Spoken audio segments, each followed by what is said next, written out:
来看台中市丰原因权东路透早3点左右，一间假做套房衰人的透天厝着火，据消息真紧就甲火拍花，也毋过第2楼发现一个查甫人甲一个查某人已经死亡。警方表示讲，这2个死者应该是男女朋友，有厝边有闻到味，佮听到有人在喊救命，怀疑讲是2个人冤家，有人放火，也毋过详细原因爱个调查。 虽然也是透早，也毋过住户全拢走出外，因为发现火警。就已经烧了，我就赶快跑下来。你怎么知道失火？我就闻到啊。哦，你有闻到味道。25透早3点左右，台中丰原因权东路这个出租套房发现火警，警消消防赶去现场。虽然火势真紧的拍花，也毋过煞伫2楼房间内发现一男一女已经明显死亡。附近居民表示，着火进前听到冤家甲敲物件的声音，还有查某囡仔喊叫的声音。 他一直喊救命，我就甲伊讲，啊，你是安怎晓？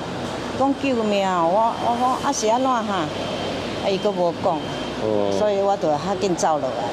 应该问问他里面的冤家去家里纵火吧？他有在喝酒。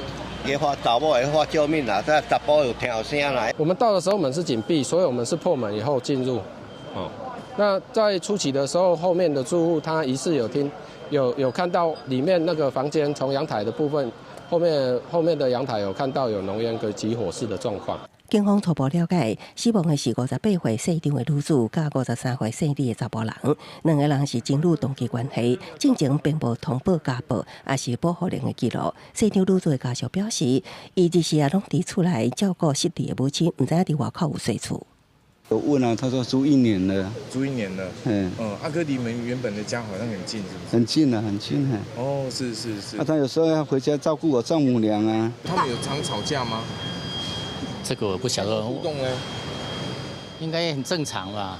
厝头家强调，2个人看起来交往甲互动情况拢是正常，也有正常的立租金。另外，敢是有放火现象，警方表示，要等火调报告出来了后，才会当进一步调查赔清。